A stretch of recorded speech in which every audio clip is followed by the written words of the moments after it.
Ecclesiastes. And the worksheet that is being handed out is the latest one that we are looking at. It is generally thought that Solomon is the teacher in Ecclesiastes, or some translations say the preacher. And that's my view too. So what I thought we would do as we get to the end of our study of Ecclesiastes is look at Solomon as a teacher by looking at his history, 1 Kings and recorded in 2 Chronicles. So 1 Kings 1 through 12, and 2 Chronicles 1 through 10. And I'm going just to assume that all of you that are visiting this morning did not do the homework. I'm going to assume that. So we're just going to try to do this together as we go through it. There's a couple of reasons why I wanted to use this approach, and one is, if Solomon is the teacher, it just shows us the reality of it by looking at his history. But it also shows us the reality of how this is, how people actually act. And the worksheet has, two parts, looking at Solomon, and then where you look at the second part where it is obvious Ecclesiastes fits solidly into Solomon's life. Now take the categories and find modern applications from your life, those of others, the news, and other historical time periods, which leaves it wide open for discussion. And while I was away preaching at another congregation, I think it was last Wednesday or 2 Wednesdays ago, Alan did a class on how relevant the Bible still is. And that's one of the goals here, is relevant to Solomon, it's relevant to us. So when we look at Ecclesiastes and we look at the life of Solomon, all of these are categories that I found, 35, and there might be more, and some of them meld together. But we have, for example, a high view of God and a low view of God in Ecclesiastes, but also in the life of Solomon. For those of you that just have done the homework, or those of you that are familiar with the life of Solomon, can you tell me something within his life that shows a high view of God within his life? Leon.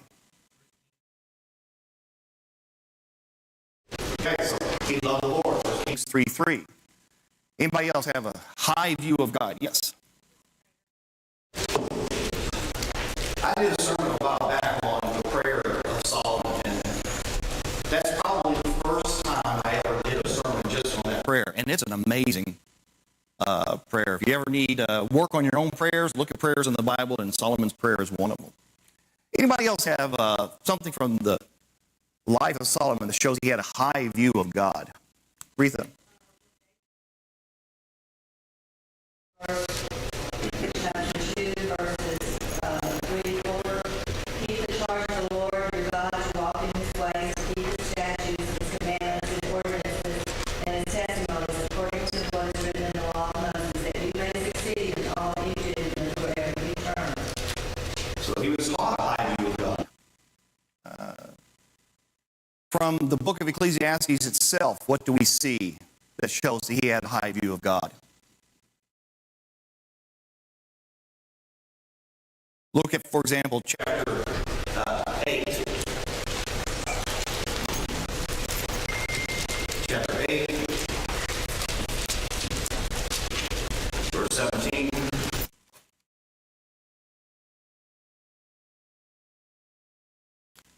For those that are normally in this class, they know that chapter 8, verses 16 through 17 is my favorite set of verses in Ecclesiastes. We'll start with verse 16. When I apply my mind to know wisdom and to observe the activity that is done on the earth, even though one's eyes do not close in sleep day or night, I observed all the work of God and concluded that a person is unable, which is what Ecclesiastes is all about, trying to discover, is unable to discover the work that is done under the sun. Even though a person labors hard to explore it, he cannot find it. Even if a person claims to know it, he is unable to discover it. It's a beautiful view of how different God is from us. Well, let's go to the second category, a low view of God. What do we see within Solomon's life that shows a low view of God?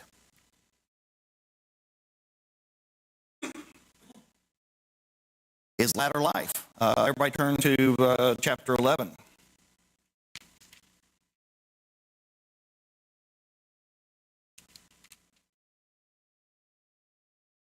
As if you have verse 1, starting there, King Solomon loved many foreign women in addition to Pharaoh's daughter, Moabite, Ammonite, Edomite, Sidonian, and Hittite women from the nations about which the Lord had told the Israelites, you must not intermarry with them, and they must not intermarry with you, because they will turn your heart away to follow their gods.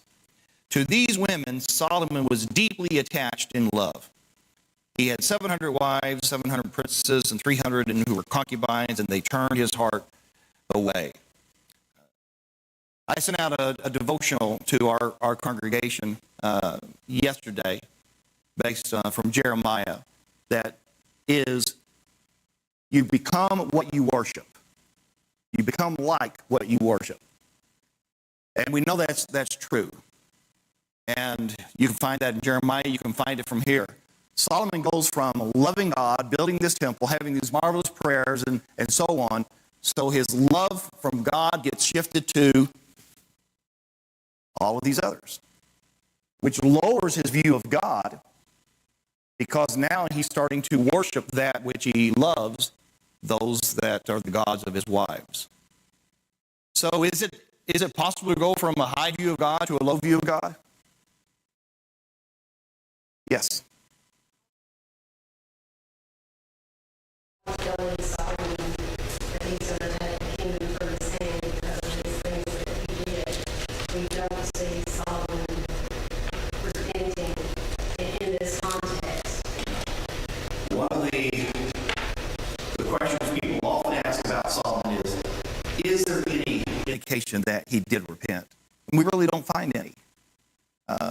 Even if, yes, Leon, I was going to say, even if you find that he says these high things about God, how many of you know people that are living a lifestyle that they know is contrary to what God wants, and yet they will still speak highly about God?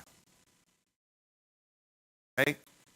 So just because people speak highly about God does not mean that they actually are going to be affected by it. So their view of God is verbally, intellectually high, but it hasn't really touched them at all. Yes, Leon. Highest time of Go for it. it's in 8 verse 27. First Kings? Yes. Says the heaven is the highest heaven, not the name. That is a high view of God. Because he is in the highest. So those are two categories. High view of God, low view of God. Yes, sir. And you already talked about it. At what point in Solomon's life do you think he wrote Ecclesiastes? Questions that I do not know the answer to are not allowed. I know you're a visitor, and you don't know that. It is generally considered that Song of Solomon was probably written in his youth, Proverbs was written in his middle life, and Ecclesiastes was written towards the end. And one of the reasons for that is you look at the history in 1 Kings and 2 Kings, or excuse me, 1 Kings and 2 Chronicles. And this actually goes to, if you look on question or category number 14,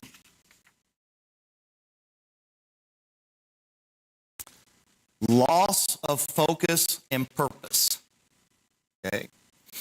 Where do we see that in Solomon? Some things are taught by implication, as we know. Solomon, from the account that we have, seems to be very faithful when he's doing what? When he's building a temple, that's when he seems to be the most faithful. We also find him seems to be still being faithful when he's building, his own palace. And so here's one of the life lessons that I take from this that you see in his life and also in Ecclesiastes.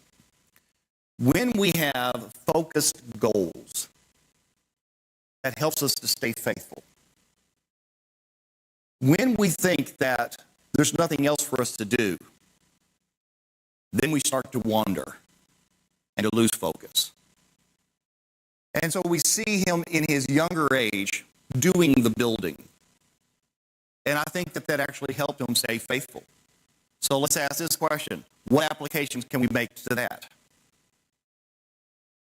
Keep what? Keep active. Absolutely. Keep active in the Lord.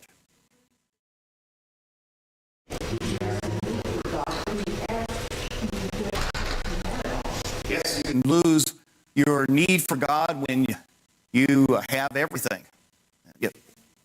Yeah. What would you? Keep your eyes on the Lord. Anybody else? Yes. Children is wonderful for this because, when children are left too much to their own devices, instead of being involved with us in works of service for others, they become more inwardly focused rather than outwardly focused towards people, God's people, and God. Could you give some specific examples without naming names of children?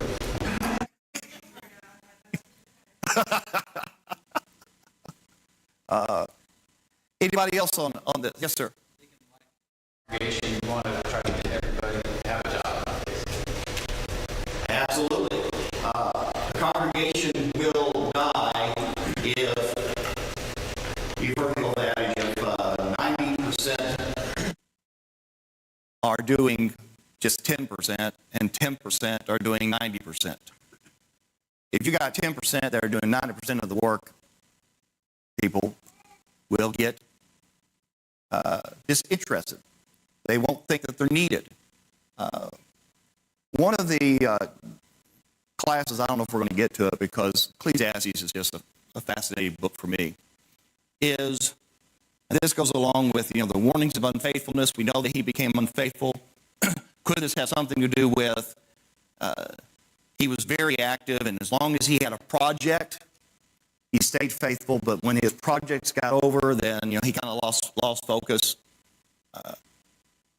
One of the secrets to life, and I know you all came here to learn Perry's secrets to life, is one of the secrets to happiness is learning how to be bored.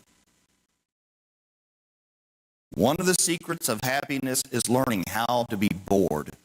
Anybody have any idea what I might mean by that? Yes, Janet. Is that when you're bored is when you get yourself in trouble if you don't know how to be bored in a godly way. That's right. You ever know somebody get in trouble because they were bored? Yeah. When people don't know what to do when they're bored, that's when they're getting in trouble. And that's what I wonder about Solomon. As long as he had these projects, then he got bored. When you are content, you are satisfied with what you have, and it's a very important point, without always trying to look at something else. Yes, Janet. Learning contentment, though, has to be an active contentment. You can't become content where you are. We're also constantly growing in the Lord. Yeah, there's a contentment, you could say, with what we have versus a non-contentment with where we are in the Lord.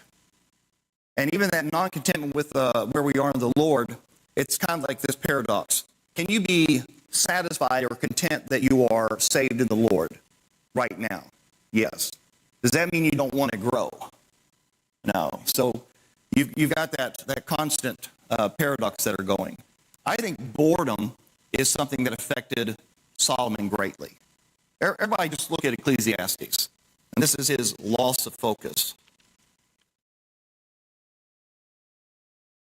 which goes along with him not heeding the warnings of unfaithfulness. Okay, we're going to actually go back to chapter 1, verse 16, and then we're going to read a little bit. I'm not sure that this is a good chapter break, so we'll go back to chapter 1, verse 16. Okay, I said to myself, See, I have amassed wisdom far beyond all those who were over Jerusalem before me. Okay, one of our categories is wisdom, but we're not going to get into that right now, but we know that Solomon was very wise. And my mind has thoroughly grasped wisdom and knowledge. Now I'm beginning to think he maybe has too much self-confidence in himself. I applied my mind to know wisdom and knowledge, madness and folly. I learned that this too is a pursuit of the wind, for which much wisdom is much sorrow. As knowledge increases, grief increases. I said to myself, go ahead. I will test you with pleasure, enjoy what is good. But it turned out to be futile. I said about laughter. It is madness and about pleasure. What does this accomplish? I explored with my mind the pool of wine in my body, my mind still guiding me with wisdom. I think he's a little self-deluded there. And how to grasp folly until I could see what is good for people to do under heaven during the few days of their lives. I increased my achievements. I built houses and plant vineyards for myself. I made gardens and parks for myself. Planted every kind of fruit tree in them. I constructed reservoirs for myself. You see what's going on? A big focus on himself. I think that sometimes when you get bored, instead of focusing on others and serving others, who do you focus on? Yourself. And that's why I think one of the keys to happiness is learning to be bored, because that's when we get in danger. Yes. Spent 13 years on his own house, and in verse 6 it says he spent 6 years. So he spent more time, so his focus shifted. Yeah, you start off with him focusing on the temple. Was it 6 or 7 years on the temple? I don't remember. So it was 6. Okay, 6 years on the temple, twice as long on his own house. And it's just like, yeah, that's when you start to see the drift.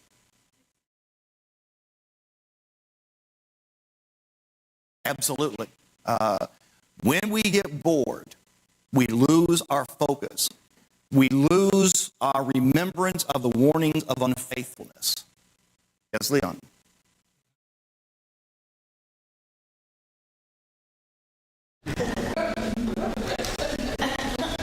I may not get bored with you. Okay, let's put it like this. You're bored, and everybody has a smartphone nowadays, right?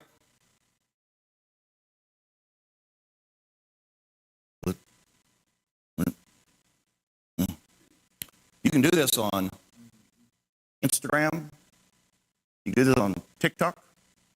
You can do this on Facebook, YouTube. What other apps am I missing? What was that? Twitter. Do that on Twitter. Or X. He should have left it at Twitter. And you're bored. It's like,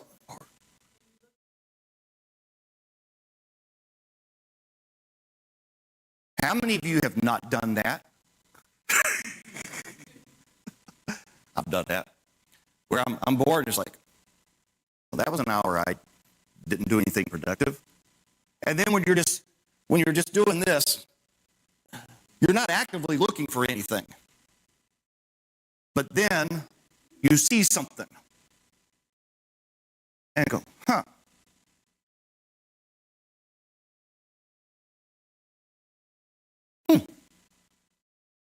That leads to another.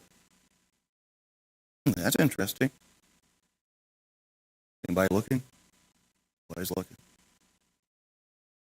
Boredom is dangerous. That's why I like the idea of one of the secrets to happiness is learning how to be bored, because when you're bored, that's when you get in trouble. Anybody else?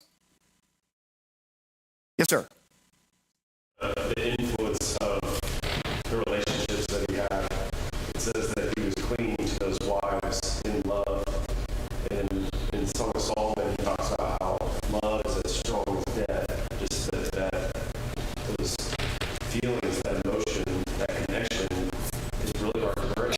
Once he had agreed to get into those relationships, it was hard for him to turn back from them. Absolutely. you could put that, some of these categories go under, or merge together. One of the categories is women, and another one is, you can definitely kind of do a timeline. That's when he started to lose focus. Really did. Well, let's ask this question, because this is a little bit more applicable to us, in reference to us not heeding the warnings of unfaithfulness and getting distracted to where we have a loss of focus. I'm going to assume, because we have a lot of visitors this morning, I'm going to assume nobody here has 700 wives and 300 concubines.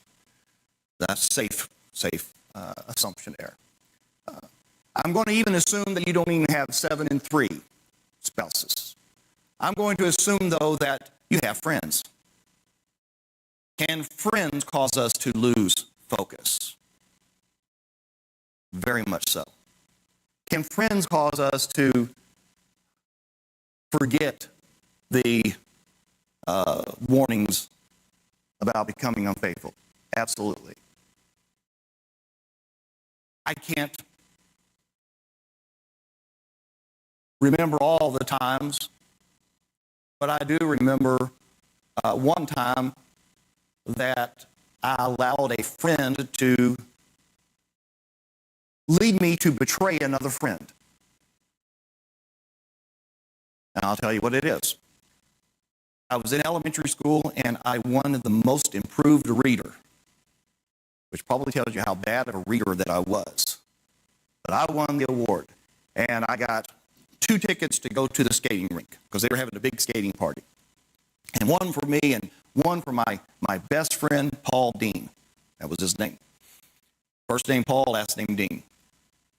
And so he said that, he could go. This is great. Then one of the cool people from class came up to me and said, "Hey, Perry, I really would like to go to that skating party." "Oh, really?" "Yeah. Man, you and me, we're buds, right?" "Okay." I went up to my friend Paul and said, I'm sorry, I invited somebody else. Then I made the mistake of telling my mother. Well, let's put it like this. I didn't get to go to the skating party. I walked down, see how vivid it is in my mind? I walked down to Paul's house to apologize. I walked down, maybe rode my bike to this other fellow's house and told him that I couldn't go. And then a week or 2 after that, I invited a friend from church to come over to the house.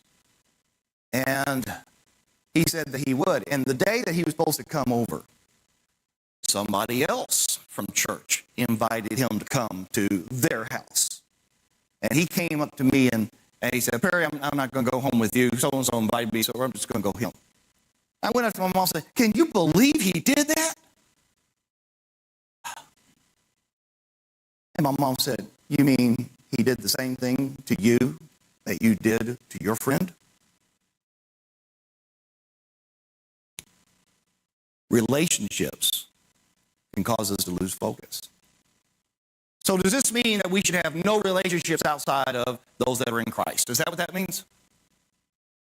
No. Because we're supposed to win those that are out of Christ. But we do have to watch what kind of influence our friends have on us.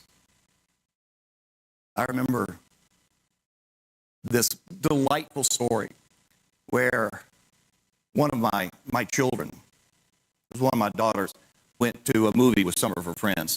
And so, okay, well, what movie are you going to go see? Because that's what a good parent does, right? What movie you're going to go see? And then we thought, okay, we checked the movie, you can go. And then when they got there, the friend says, "Oh, we're going to go see a different movie." And she said, "Well, I can't go see that movie. I don't see those kinds of movies." And so she called on the phone and said, "Mom, can you come pick me up? Because they changed the movies and I don't want to go see that movie." And she said, "Okay, I'll come pick you up." Then my daughter forgot to hang up, so Janet could hear the conversation on the other end. Her friends are saying to her, "Tell your mother you don't need to be picked up. Just tell her that you changed your mind and we all went to go see that other movie." So here's the mom on the phone. Now, you know how old I am because this is how I do a phone, right? Okay? Younger generations, they're talking on the phone because that's a cell phone. And so mom is listening intently. What's she going to do? And the daughter says, I can't lie to my mom. Yes. So, friends, even family, people we date, people we marry, can cause us all to lose focus. We see it with Solomon. We see it in Ecclesiastes. Anybody else on that one? That category? Category number 4, the temple. We've got him building the temple, and in Ecclesiastes chapter 5, we have a discussion of going to the temple to make a vow. So both of these also show a high view of God. Worship also, or excuse me, the next one, architecture. We see him building things, and that seems to be one of his main focus. And we see it again in chapter 2, which we've kind of read. As you see, these categories bleed into each other. And as was pointed out, he keeps saying, I, and myself. So focusing on yourself, even if you're doing something constructive, such as architecture, can be dangerous. Let's skip down to wealth. Okay, so Ecclesiastes has a lot about wealth in it. What do we know about the wealth of Solomon? It was great. Anything specific about how great it was?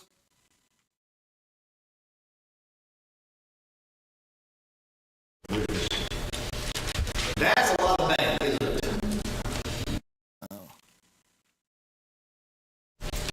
What was that? Integrity. And he showed integrity when he was younger. I still think he showed it with the Queen of Sheba when he's showing off everything. But here we have Solomon kind of maybe making the same shift that you see with Hezekiah, another king. When Hezekiah was king, some people came from where, and what did he do with those ambassadors? They came from Babylon, right? And what did he do when they came? Showed them everything. And we've got the same thing going on with Solomon. Okay. Now, this is where I've got to be careful, because what I'm about to say, I don't want anybody to take the wrong way. There is nothing wrong with showing other people our blessings. We've all done that. For those of you that know me, I ride a motorcycle. I love to show people my motorcycle. It's my favorite kind of motorcycle. It's called paid for. Love it. And when we invite people over to our house, if we just bought a house, for example, we show people the house, right? We just bought a car. What do? Show people the car. So there's nothing wrong in doing these things. We all do them. But can you see how showing things to people can kind of leak into showing off to people? And that's the danger. One of the ways that it becomes dangerous is when you're showing people the blessings you have from God. That leads over to showing off to people, look what I've done. That's when it gets dangerous. See how much better I am than you are. That's right. He had lots of wealth. In fact, yes, Leon. He sold all the kings of earth and riches and women and the whole earth. Saul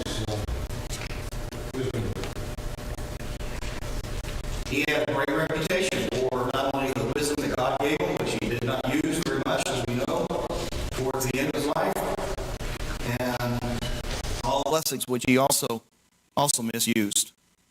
You look at 1 Kings chapter 10, verse 14. The weight of gold that came to Solomon annually was 25 tons. Besides that which came from merchants, traders, merchandise, and all the Arabian kings and governors of the land. You look at chapter 10, verse 26. Solomon accumulated 1,400 chariots and 12,000 horsemen and stationed them in the chariot cities and with the king in Jerusalem. He needed to reread Deuteronomy, because this is contrary to what Deuteronomy says that kings were supposed to do. Solomon's horses were imported from Egypt and Cube. The king's traders brought them from Cube at the going price.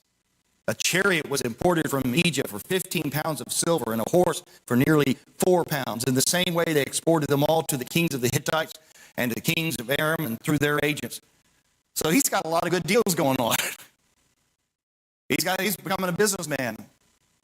He's becoming the middleman in some ways. And we find, I forget where it is, I apologize for that, how there was so much gold that gold was, silver almost became worthless. Can you imagine having that much? Now let me ask you this. Did all of his wealth affect his people? Did it affect the nation? Yes, it did. When his son, Rehoboam, comes to the throne, what did they say? That's right. Okay. Everybody turn to 1 Kings.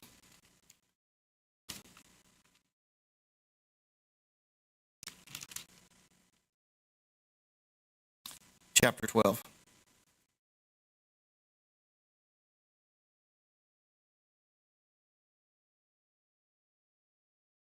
Okay, chapter 12, verse 4. Your father, that'd be Solomon, made our yoke harsh. You therefore lighten your father's harsh service and the heavy yoke he put on us, and we will serve you. And you keep going down. And we find in verse 10, then the young men who had grown up with him told him, this is what you should say to this people who said to you, your father made our yoke heavy, but you made it lighter on us. Or you make it lighter. This is what you should tell them. My little finger is thicker than my father's waist. Although my father burdened you with a heavy yoke, I will add to your yoke. My father disciplined you with whips, but I will discipline you with barbed whips. Or literally it says with scorpions. And so that's what he told them. Okay. Who has Solomon and his family become? But this is specifically about Solomon. Who has Solomon become? He married a woman from Egypt. He's getting his horses from Egypt. He's treating his people like slaves in Egypt. That's the picture you're supposed to see with Solomon. He became like what God saved them from. Janet. Interesting, you have your focus like he did on this, and he kept saying, I do this, I do this. I guarantee you he wasn't the one out there planting those vineyards or doing all of those other things that he said he did. He was conscripting, I read from a few places, people, which means taking them against their will, making them do this work. And some of the things that he did. So it's like all this wealth he had, it was amassed at the top of the nobles and the people, all of this upper class echelon that had going on. But it didn't trickle down to the entire nation overall on a longevity. I mean, it does say that each had this abundance, but it's clear that it wasn't as clear cut as that. Speaking from a modern perspective, his economy became hyperinflation because he possessed all of these things, and he turned his own people into forced labor. Let's look at that category since it was brought up. That is category number 20. 1 Kings 4, verse 6.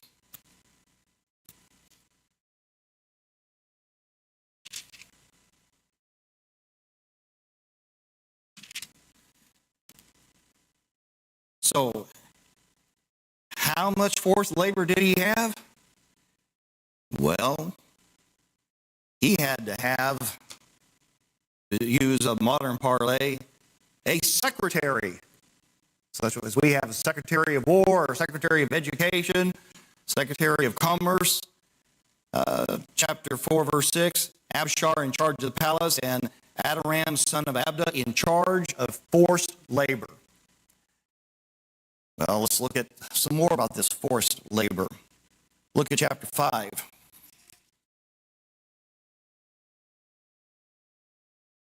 through 18.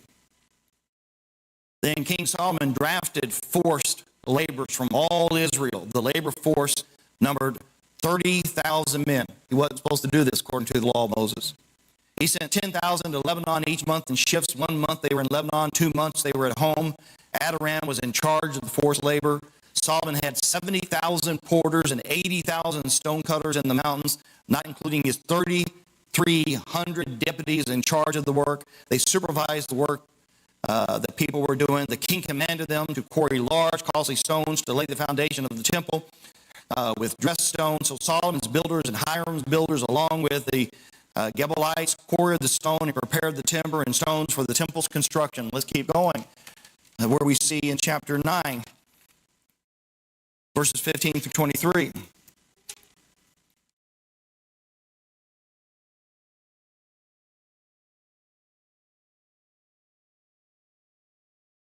This is the account of the forced labor that King Solomon had imposed. He's doing it to do the Lord's temple, but we find that he is becoming just like the Egyptians. And he's enslaving his own people. Think about this. He's turning his own people into slaves to do something good. It doesn't seem to be the right methodology. So we find him having a lot of forced labor. It doesn't just say labor, does it? You know, it's not just people that are volunteering. He's basically drafting them, to use a word that would be part of our history, which we no longer have a draft, turning them almost into slaves. Have you ever noticed how much Solomon became like the pharaohs? He did. We become what we spend time with, what we worship, and so on. Yes, Leon. Question, you consider the temple on Hollywood, all those pillars and courtyards and open land, all that and gold. It's a huge complex there. He spent 3 times as long on his house. How big was his house? The specifics is bigger. That's all I know. Had bigger. Sometimes when you're reading 1 Kings, I get confused as what is actually describing the temple and what's describing his palace. But he spent twice as long on that than he did. Yes. God warned people when they asked for a king, which they might have did. Fulfill prophecy. Nope. Samuel told him. Yes. One of the things you know an ego in Ecclesiastes is definitely that ego, and you see it even in the biography of 1 Kings. Who had their hand raised? Yes. I'm not sure how to say what I'm about to say, so it may come out wrong. Is this where we say, uh-oh? Maybe. I appreciate the points that you're making about Solomon. We don't need to paint him as absolutely perfect. But at what point do we say, yeah, but? Do we turn and go, these are the things that he did? But here's what you learn from that, so that you don't have to go through that sort of thing.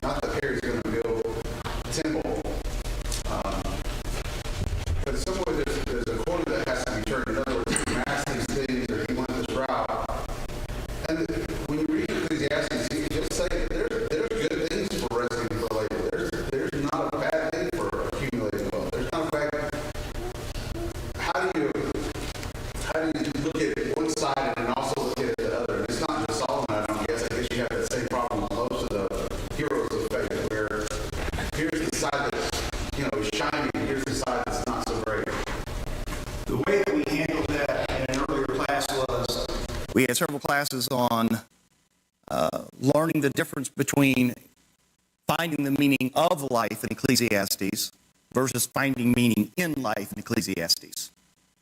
And the finding the meaning of life ultimately is fear God, keep his commands, because this applies to all. Finding meaning in life was, yes, you do enjoy the blessings that God gave to you. And that is one of the ways that we actually focus also on. One of the questions was, how do we keep our young people faithful? One of them was, teach them to enjoy the blessings that God has given them. Because you do find, food, you do find housing, you do find all of these things, drink, work, as being blessings. And I think with Solomon, we find, and this is a term that I've used for Ecclesiastes, this seesaw theology. He goes up and down, up and down, up and down. And so we are learning lessons from him. Because one of the purposes, I think, of Ecclesiastes is learn from the mistakes of others. Whether or not he actually ever turned the corner himself, I don't know. I hope so. It would be a wonderful thing to be able to see him in heaven. But what we do find, and this is one of the blessings, is he is warning other people what his lifestyle ultimately led to, where he just thought how much was vain, how much was futile. But I think that the point, you don't want to paint anybody only in a negative perspective is important. For example, we sometimes go to the opposite. When you look at the heroes of faith, how often do we only look at their accomplishments that they've done in the Lord and not even mention some of their failures? But don't we also need to see that they failed, and yet, despite their failure, did God still use them? Yeah, he did. So we do have to be balanced in that. Yes? Is that You saw right there. that we see that this is us. We can get focused on all these accomplishments we did, but we need to understand and look internally to us. What are we not doing that's correct? And evaluate ourselves and see. It's easy to look at other people and see, okay, the good and the bad. A lot of times we focus too much on the bad, we focus too much on the good. But that person is made up of both, and if they're living and growing in the Lord, they're going to have times they don't make the best decisions. But it's that ultimate focus that they get right back up and get back on it to live in the Lord correctly. One of the ways that we're going to quit that goes along with what Janet and Bobby are saying, one of the ways that you can use Ecclesiastes as a teaching tool in parenting is we see that within Ecclesiastes there is a lot of honesty. If you're going to raise your children, you need to be honest with them about your mistakes. Because sometimes children can have this overblown view of their parents that they never went through anything difficult. They never went through what I'm going through. They never had any failures. Oh, I wish I could be as perfect as them. So one of the things about Ecclesiastes is use it as an example of being honest with your children. Let them know where you have failed, because they're going to fail. And they need to know that they're not the only ones. Any closing questions, comments, or disagreements? Okay, for those that are going to be here Wednesday, we're going to continue filling out these categories Wednesday. Thank you very much.